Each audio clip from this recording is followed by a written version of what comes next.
स्वामी विवेकानंद जी के प्रेरणादायक विचार। अपने जीवन में एक लक्ष्य निर्धारित करो और अपने पूरे शरीर को उस एक लक्ष्य से भर दो और हर दूसरे विचार को अपनी जिंदगी से निकाल दो। यही सफलता की कुंजी है। जिंदगी का रास्ता बना बनाया नहीं मिलता है, स्वयं को बनाना पड़ता है। जो जैसा मार्ग बनाता है उसे वैसा ही मंजिल मिलता है। उठो, जागो और तब तक मत रुको जब तक लक्ष्य प्राप्त ना हो जाए। यदि परिस्थितियों पर आपकी मजबूत पकड़ है तो जहर उगलने वाला भी आपका कुछ नहीं बिगाड़ सकता। हमें हमारे विचार ही बनाते हैं, इसलिए शब्दों पर नहीं अपनी सोच पर ध्यान दें। विचार हमेशा जिंदा रहते हैं। दिन रात अपने मस्तिष्क को उच्च कोटि के विचारों से भरो। जो फल प्राप्त होगा वह निश्चित ही अनोखा होगा। इच्छा का समुद्र हमेशा अतृप्त रहता है। उसकी मांगे ज्यों-ज्यों पूरी की जाती है त्यों-त्यों और गर्जन करता है। दिन में कम से कम एक बार खुद से बात जरूर करें, वरना आप दुनिया के बेहतरीन इंसान से नहीं मिल पाएंगे।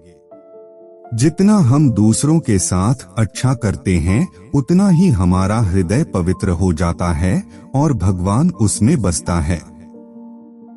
हम भगवान को खोजने कहाँ जा सकते हैं अगर उनको अपने दिल और हर एक जीवित प्राणी में नहीं देख सकते। शक्ति जीवन है, निर्बलता मृत्यु है। विस्तार जीवन है, संकुचन मृत्यु है। प्रेम जीवन है, द्वेष मृत्यु है। पवित्रता, धैर्य और दृढ़ता ये तीनों सफलता के लिए आवश्यक है, लेकिन इन सबसे ऊपर प्यार है। तुम अपनी मंजिल को तो रातों रात नहीं बदल सकते, परंतु अपनी दिशा को रातों रात बदल सकते हैं। केवल उन्हीं का जीवन है जो दूसरों के लिए जीते हैं। अन्य सब तो जीवित होने से अधिक मृत हैं। जो कुछ भी तुमको कमजोर बनाता है, शारीरिक, बौद्धिक या मानसिक, उसे जहर की तरह त्याग दो। किसी चीज से डरो मत, तुम अद्भुत काम करोगे। यह निर्भयता ही है जो क्षण भर में परम आनंद लाती है। मनुष्य जितना अपने अंदर से करुणा, दयालुता और प्रेम से भरा होगा, वह संसार को भी उसी तरह पाएगा। दुनिया एक महान व्यायामशाला है जहां हम खुद को मजबूत बनाने के लिए आते हैं। शिक्षा का अर्थ है उस पूर्णता को व्यक्त करना जो सब मनुष्य में पहले से विद्यमान है। जीवन में संबंध होना बहुत जरूरी है, पर उससे भी जरूरी है उन संबंधों में जीवन होना। जब तक आप खुद पर विश्वास नहीं करते तब तक आप ईश्वर पर विश्वास नहीं कर सकते। मस्तिष्क की शक्तियां सूर्य की किरणों के समान हैं। जब वो केंद्रित होती हैं, चमक उठती हैं।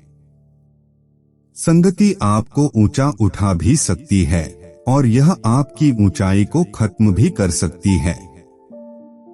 एक पुस्तकालय महान व्यायामशाला है जहां हम अपने मन को मजबूत बनाने के लिए जाते हैं।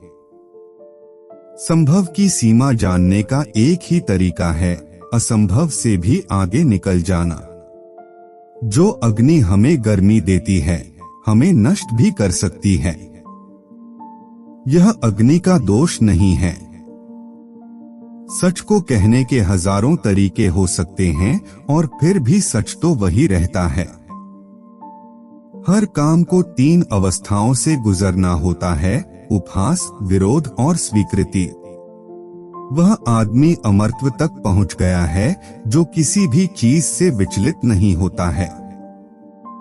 किसी दिन जब आपके सामने कोई समस्या ना आए तो आप सुनिश्चित हो सकते हैं कि आप गलत मार्ग पर चल रहे हैं। ब्रह्मांड की सारी शक्तियां पहले से हमारी है। वह हम ही हैं जो अपनी आंखों पर हाथ रख लेते हैं और फिर रोते हैं कि कितना अंधकार है। हम भले ही पुराने सड़े घाव को स्वर्ण से ढक कर रखने की चेष्टा करें, एक दिन ऐसा आएगा जब वह स्वर्ण वस्त्र खिसक जाएगा और वह घाव अत्यंत विभत्स घाव रूप में हमारे आंखों के सामने प्रकट हो जाएगा। एक बात हमेशा याद रखिए कि संभव की सीमा जानने का केवल एक ही मार्ग है और वह है कि असंभव से भी आगे निकल जाना। दिन में एक बार स्वयं से अवश्य बात करें, अन्यथा आप एक बेहतरीन इंसान से मिलने का मौका चूक जाएंगे। दुनिया मजाक करे या तिरस्कार, उसकी परवाह किए बिना मनुष्य को अपना कर्तव्य करते रहना चाहिए। जिस तरह से विभिन्न स्रोतों से उत्पन्न धाराएं अंत में अपना जल समुद्र में मिला देती हैं, उसी प्रकार मनुष्य द्वारा चुना हर मार्ग, चाहे अच्छा हो या बुरा, भगवान तक जाता है। उठो मेरे शेरों और इस भ्रम को मिटा दो कि तुम निर्बल हो, बल्कि तुम एक अमर आत्मा हो, स्वच्छंद जीव हो, धन्य हो, सनातन हो। तुम तत्व नहीं हो, ना ही शरीर हो, बल्कि तत्व तुम्हारा सेवक है, तुम तत्व के सेवक नहीं हो। आप कभी मत सोचिए कि आत्मा के लिए कुछ असंभव है। ऐसा सोचना सबसे बड़ा अधर्म है। अगर कोई पाप है तो वो ये कहना है कि तुम निर्बल हो या अन्य निर्बल हैं। अगर धन दूसरों की भलाई करने में मदद करे तो इसका कुछ मूल्य है, अन्यथा ये सिर्फ राख का एक ढेर है और इससे जितनी जल्दी छुटकारा मिल जाए उतना बेहतर है। हम वो हैं जो हमें हमारी सोच ने बनाया है, इसलिए इस बात का ध्यान रखिए कि आप क्या सोचते हैं। दोस्तों, उम्मीद करते हैं कि आपको इन विचारों से कुछ सीखने को जरूर मिला होगा। जो कोट्स आपको पसंद आए हो उन्हें कमेंट बॉक्स में लिखकर जरूर बताएं। अगर आप चैनल पर नए हैं तो सब्सक्राइब करना ना भूलें।